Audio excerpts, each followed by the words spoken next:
Welcome to chemistry class. In this class, we will look into separation techniques.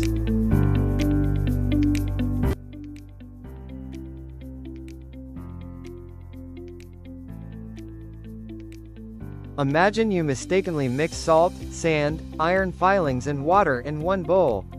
Is that the end of the world? Or can chemistry save the day? Today, we're entering one of the most practical and common JAMB topics: separation of mixtures and purification of chemical substances. And trust me, after this video, you will never confuse evaporation with distillation again.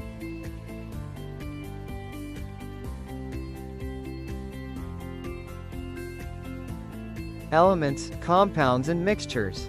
Let's start simple. Question for you: is salt an element, compound or mixture? Salt, sodium chloride, is a compound.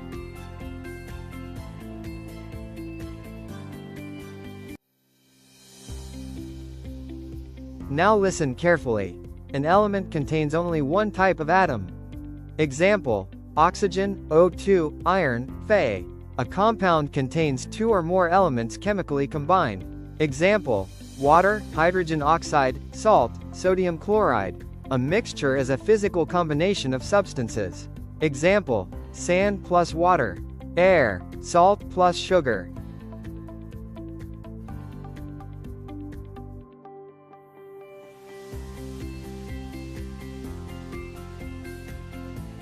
Here's the JAMB trick.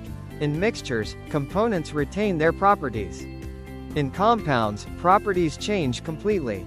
Hydrogen is explosive, oxygen supports combustion, but water, it puts out fire. That is chemical combination.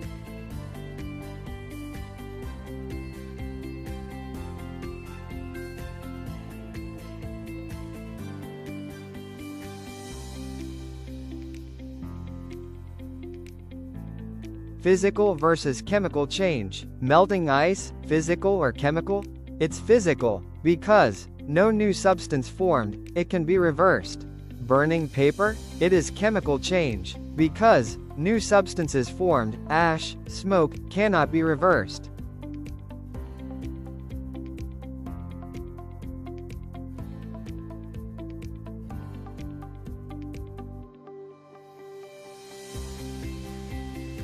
Always ask, was a new substance formed?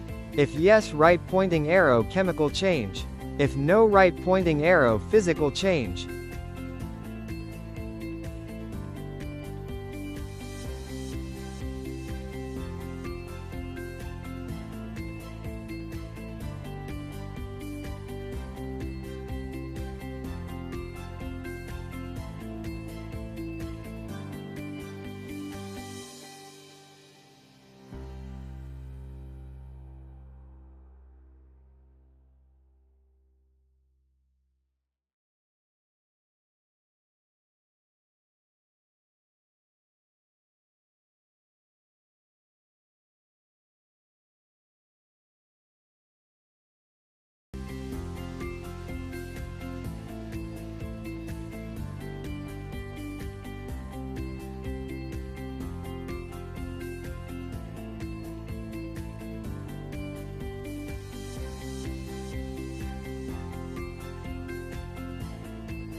Today we learned that matter is anything with mass and space.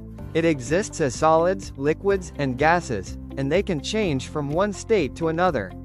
You can now explain why ice melts, why your Coke fizzes, and why perfume spreads. Next class, we will delve into elements, compounds, and mixtures, and we'll be using food examples along the way. Trust me, you'll never look at your lunch the same way again.